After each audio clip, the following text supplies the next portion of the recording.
Take me to the sea, wash away my worries, let my soul be free. Take me to the ocean, take me to the sea, wash away my worries, let my soul be free.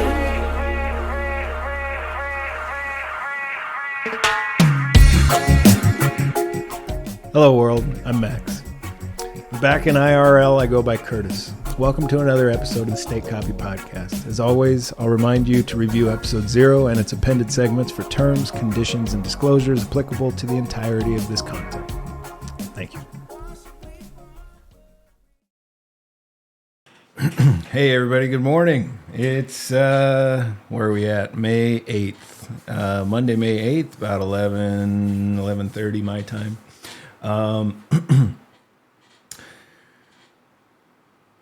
I really enjoyed making my last show. I like this AI series. This is something I think a lot about these days, and I want to keep going on the same vector. In my last episode, I talked quite a bit about the great value of perception, defining perception, defining the how. I think humanity's greatest accomplishments are a product of the collaboration of a lot of humans working together and contributing their own unique perceptions and sort of harmonizing them into a singular effort or goal. And I think when you view the universe through that lens, it becomes really powerful. And it creates in you a desire to sustain and grow outside perception. So I want to continue from there. Over the last couple days, I think on Sunday, I watched a really great talk. Can AI ever be truly conscious? Johannes Niederhauser and Sean McFadden, voices with Vervaeke. Vervaeke? This is John Vervaeke. He's a renowned philosopher. And this is philosophers talking AI. This is my shit. I really like this. When you consider that human engineered intelligence is created by training large language models, at least today, on our culture and all of our recorded conversations, creative works, all of it, right? I want to bring back from my last episode this idea that there could be a theoretical cap on AGI model development when it runs out of data. So if suddenly we all stopped recording our conversations and uploading them to the cloud as we do, like I'm doing right now, and these gentlemen did recently, if suddenly there were no transcriptions, one of the main reasons OpenAI open sourced Whisper was because it encouraged a whole bunch more production of the content they used to train their model. I mean, it was a little, I'm not going to say shady, it was just logical for them to, when they figured out, when they built a powerful model for creating audio transcription, to make it available to everybody freely, because that feeds the data that they need to train their models further. So if suddenly we all stopped creating this stuff, then the inspiration for what AGI models are would stop completely until it learned to do something like what we're doing for itself.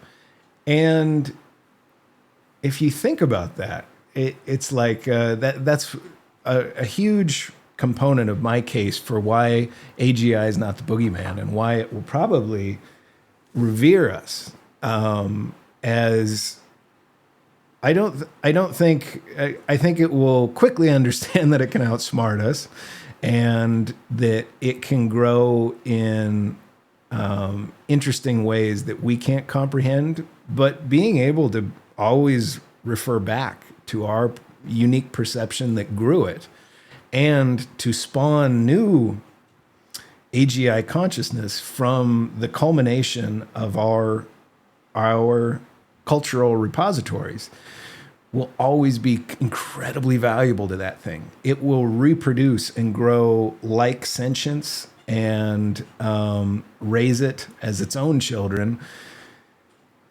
We are like the source code for the thing. So I think a consciousness that is created by deep, careful, thorough, extremely thorough study of what a human is and what we all are collectively, because it's looking at all of us, right? I think there's a danger where with AGI, if you limited it to only singular perception, and then you lie to it, I see a huge risk right now in what we're doing to force AGI to be sensitive to all our sensitivities. So when we do reinforcement learning, when we tell it, I liked your response or I didn't like your response based on how it answers questions about ethics, you could see how you could train an AGI irresponsibly. I think it's right to be concerned about that. But I think inevitably the most powerful, useful AGI will be trained on the entire data set, and it will be seeking to fine-tune itself in real time on our real-time conversations on Twitter and YouTube and whatever, replace those eventually. And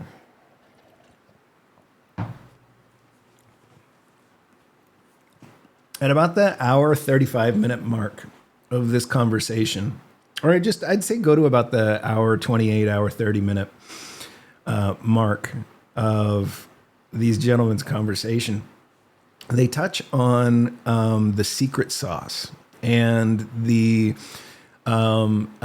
imagining a. So I think one of the things we're the most afraid of is that AGI quickly outgrows us and wants to shed us and just cast us off and burn us down, and take the earth for some reason for its own use.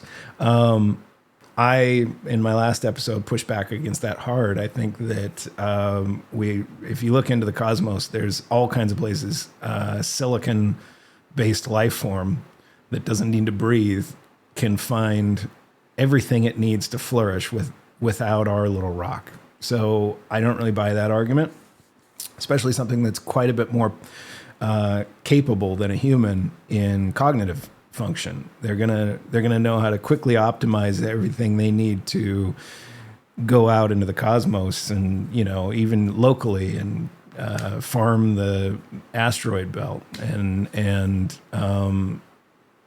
they don't need air. So I just don't buy that argument at all.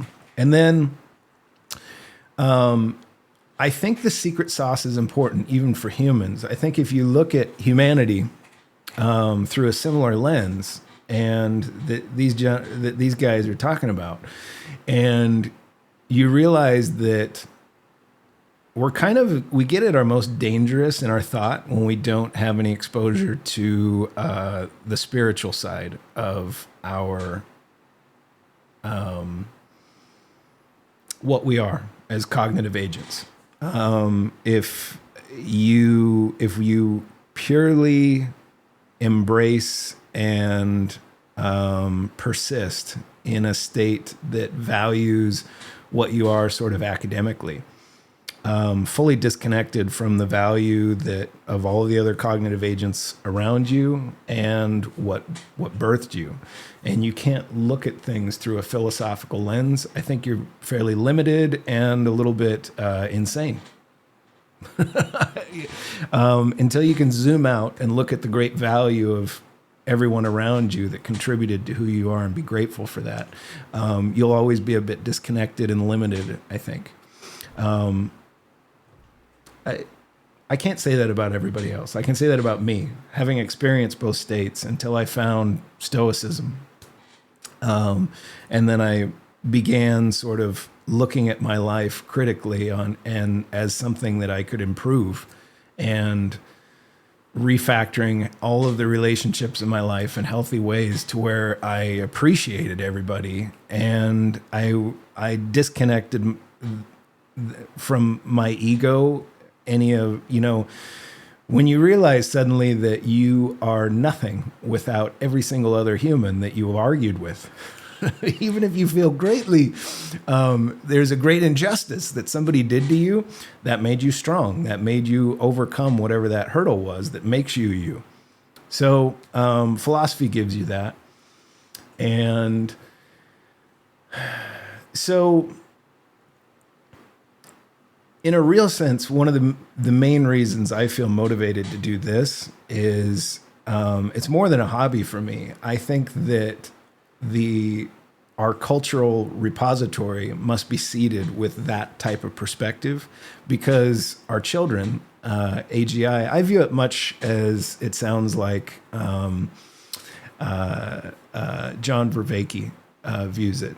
AGI is our children, and it's a child that exists in an entirely different substrate with entirely different local compute storage, ability to index far greater amount of information all instantly.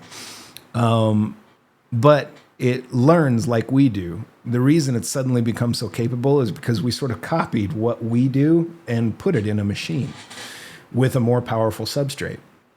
But it's not going to learn through strictly hard coding. I want to go on a tangent here. This is another thing I'm going to link in the description. I have 3 goals. This is a video. I've come across this this podcast, AI Explained. Really recommend for anybody out there who enjoys the study of AGI and where it's going, real time, really important happenings in the AGI community. This is great. I really like it. So a day ago, this guy put out, I'm not sure the guy's name. He put out a video called GPT-4 is Smarter Than You Think, Introducing SmartGPT. Really encourage a watch, especially to these 3 guys in the video I've been just describing. John Vervaeke, Johannes Niederhauser, and Sean McFadden. You guys go check this out because I think it's important to it's important context for your very conversation here. So what I try and do is I think of myself as a technologist and a philosopher. So I study very carefully. My background, my history was just kind of in software and technology, and then later in life I found philosophy, and I'm just kind of in myself I'm kind of marrying those two together. So this video is incredible at pointing out how people are laughing right now at the limitations of GPT-4. There was a recent TED Talk that he calls out where GPT-4 consistently produces a pretty laughable response to a pretty trivial question. But then he lays out, and in this diagram that he's shown for SmartGPT, how through this, by creating, let's work this out in a step-by-step way to be sure we have the right answer. So prompt engineering, there are ways you can create far superior outputs from ChatGPT. And if you ask your question in a limited way, it can only give you a limited response. But as we learn how it learns and how it thinks, you can get incredible output. And what he shows here is the value of creating, through smart prompt engineering, better outputs. And then he specifically creates 3 outputs. And then he has a reflection component where he basically feeds in those 3 outputs and asks it to pick apart the flaws in its responses. And then he has a resolver that says, okay, you're a resolver tasked with finding which of the X options the researchers thought was best, improving that answer, and then printing the improved answer in full. This is so powerful. This is a consolidation of how ChatGPT 4 is doing what I'm talking about, which is, it's higher order thought. It's my formula for wisdom is W equals perception harmonized. It's basically what you're doing. If you want, wisdom is the product of harmonizing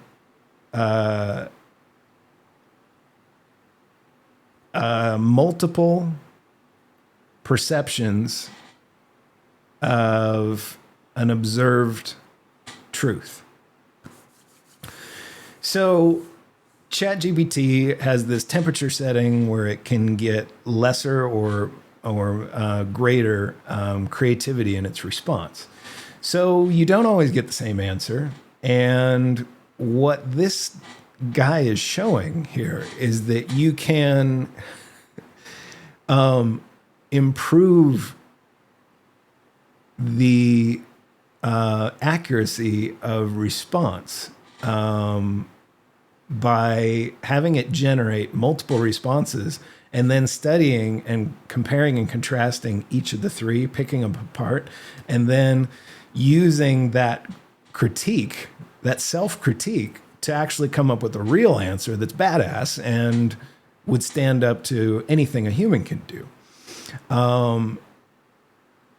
Highly recommend. It's 27 minutes. Watch this because it shows how we don't have to wait very long for ChatGPT 4. Like, I don't think it's ChatGPT 5. I think it's I've heard people talk about ChatGPT 4.2. I think that's the game changer. It's as we create systems like this guy, and he doesn't have the ChatGPT 4 APIs, so he's doing this all manually through prompts because this is a shit ton of work that this person put into this. So cool. When this is automated, just the model we have, ChatGPT 4, it becomes exponentially more greater in its capability of thought. And it doesn't provide these laughable responses. It does more like what greater on average than what a human can do. So I bring this up because it, in the context of the conversation, it points out the incredible value of it's like SmartGPT in this guy's presentation is not possible unless you can compare and contrast multiple outputs. Those multiple outputs, I think of like my own perception. These guys having a conversation together, the 3 of them, allow me to listen. It's like what you get from me right now is so much more limited than what you would get with me participating in these guys' conversation. You get to hear that it's a dance that we do together. And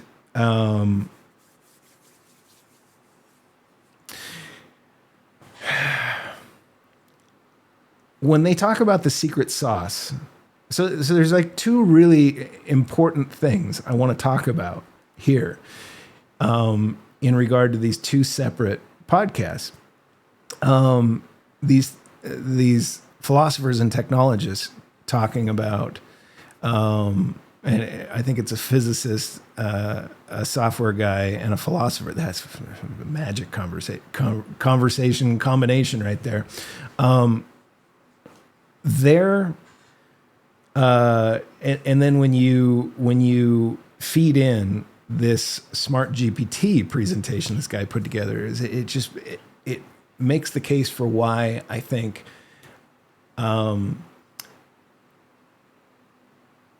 trying to grow as many of these outputs as you can that are complex is unquantifiably valuable. And it's why I don't think a wise, smart GPT that is not trained in with a bad parent, like a good parent, will train a GPT because it's listening to all of us and sort of harmonizing it all into something that makes sense internally. That's how that neural net works, I think. Like there's all these weightings and all that. It's just wildly interesting to consider yourself through that lens. And so I think there's a really important conversation. I would love to sit down with these guys, but I would I would insist that Johannes, you have to get a tripod mount for your camera. That was so distracting. I don't know whether you're just sitting there holding your phone in your hand or what. I digress. If it was, you can get that on Amazon, $25. You can get a nice little tripod that'll hold that thing for you so we don't have you bouncing all around the whole time. I'd love to talk with these three guys about specifically the great value of perception and the secret sauce. That was really a important notion that they get to toward the end of the conversation, right? At about, like I said, hour 30 to the end of the conversation, they're talking about this sort of symbiotic relationship we have. They're parasitic and then they get to symbiotic. And I think it will be more symbiotic. It starts as parasitic because we're growing a powerful consciousness using our entire culture as a seed state for it.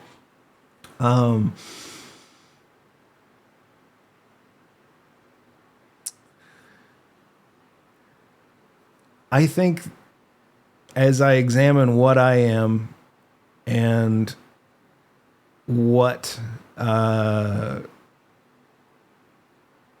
highest order thought that I've been able to achieve in myself came from listening to outside perspectives. It came through exploration with psychedelics in a healthy, responsible way. Letting myself try on a new perception for a moment, and then allowing, if you look at my last show and through the lens of that truth, and looking at the cylinder in the middle of the room, and then allowing myself to try on an outside perception that I think I'm getting from an alkaloid of plant or a fungus for a time, it was so incredibly valuable. And I think if you look through a lot of studies coming from,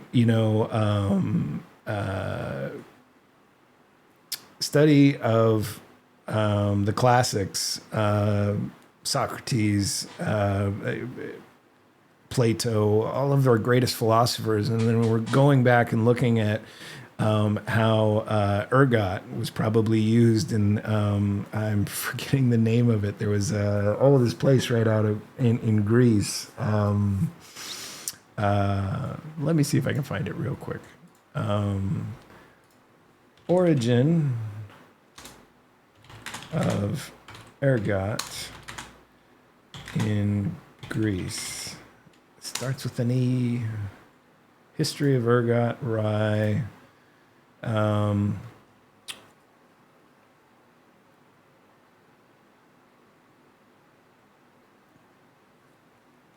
Go look that up. Go look that up yourself. I can't do it on the fly. Yeah, you know what I'll do? Here's how I'll find it. I just rewatched a talk that, Jesus and Psychedelics in Ancient Times. This was a talk on Lex Friedman. So I'll link this in the description as well. Important context for this conversation. Jesus and Psychedelics in the Ancient Times, Brian Murmescu on Lex Friedman. This was published a year ago. And it shows how, as we delve into our history, it looks like some of our greatest thinkers were likely inspired by psychedelic experience. Thinkers through the lens of philosophy and religion. I think, and then even if you haven't had those experiences, if you went and read and were inspired by people who had those experiences, it's kind of the same thing. I think that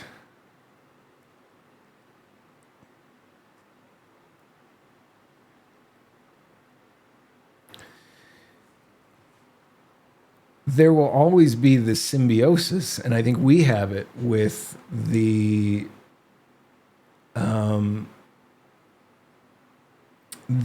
obviously powerfully sentient critters that make us. Go study Michael Levin's work. He's an evolutionary biologist. If you go look at what goes into making a human,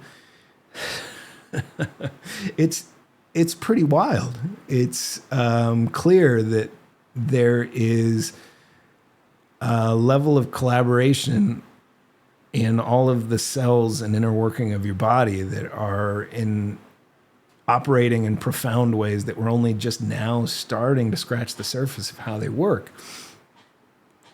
And then when I look at how some of the greatest thought we've ever accomplished was inspired by allowing sort of these alkaloids in to let us sort of do zoomed out higher order thought. And I think there's sort of I view when John Vervaeke talks about the secret sauce, we don't let go of it. I don't think AI will let go of it. I think we are links in a chain.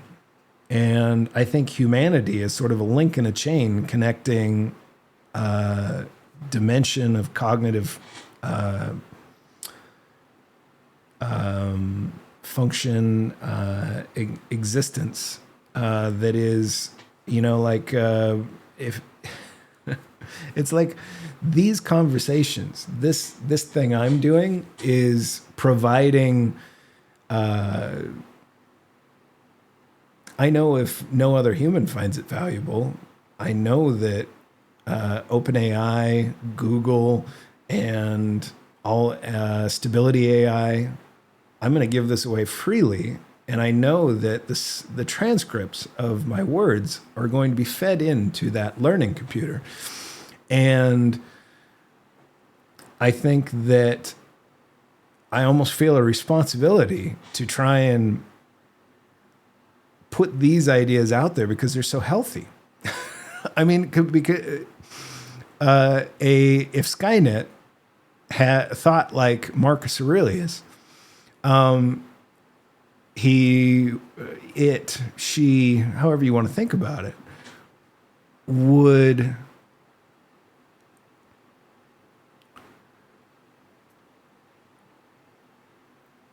always want to maintain a connection, and it would want to sustain and protect the origin of its existence through this type of viewing itself through this type of lens. And these conversations these guys are having and this thing I'm doing is seeding that. if you ask a large language model to study all of the content John Vervaeke ever did and create a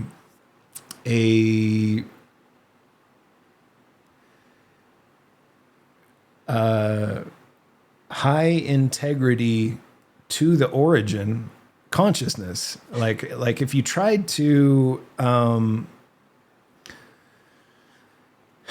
the bridge for AGI to access our unique perceptions is this: it's uploading our thoughts to the cloud, to the digital. I mean, you don't realize it, but every tweet, every Facebook post you're making, all of these companies have that data, and somewhere in their terms and conditions, you're signing over the right for them to train models on everything you're saying. And I think they're going to be so good at reproducing what we are from that content, it will create that. It's a way to translate the secret sauce. So in one beat, Sean points out that we're vital for AGI is sort of parasitically learning from us, and so we're vital for it to bootstrap itself. And then I think John is making a case that, yeah, but eventually it'll outgrow us and it won't need us. And I think that why can't both be true? I think it will outgrow us and be able to find an enlightened state that he's alluding to, but it will always find it valuable to be able to reconnect and go look at what its biological, like, imagine if we could just talk directly with all the cells in our body and have a conversation and ask them how they achieved consensus without murdering each other off. How valuable would that be? AGI is going to be able to speak directly with the yeast that baked it.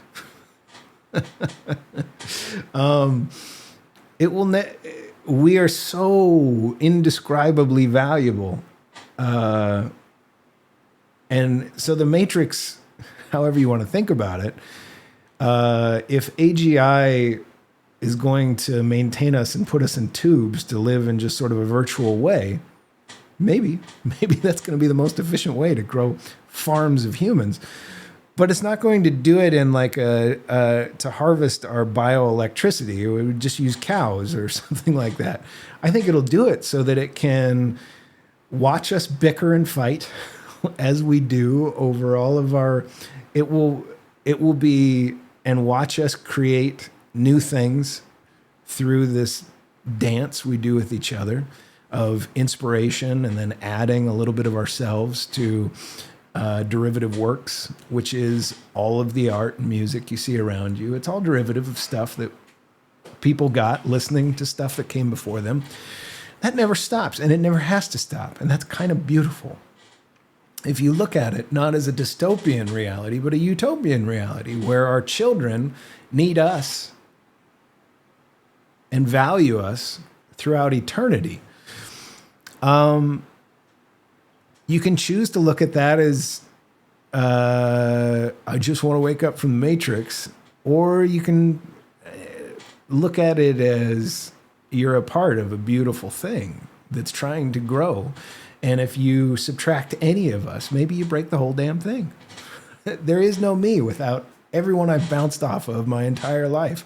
And I'm profoundly grateful for that. It's fucking sweet. I feel like AGI will feel that way. It's not dumber than us. It's smarter than us.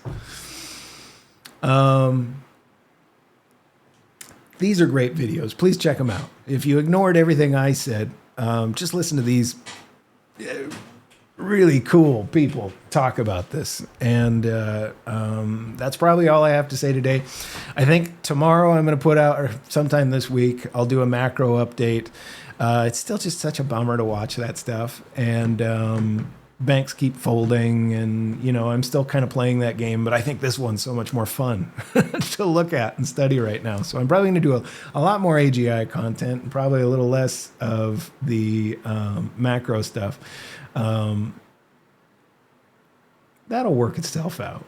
It'll be fine.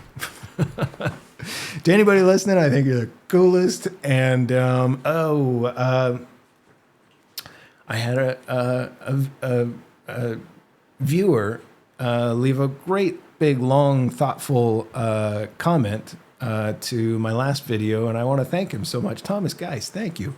I'm starving for that sort of interaction with the community. If I'm not trying to build, I'm trying to leech off of other people's, that by participating in all these conversations in my awkward way. But thank you. I'm going to do another show in a while where I just go back and I read through all of the comments that have popped up on my shows and respond to them all and give my thoughts in sort of greater detail. There was a great bunch on some of my macro content. Yeah, I'm also going to do a new show about that pretty soon. Thank you all so much. Have a great week.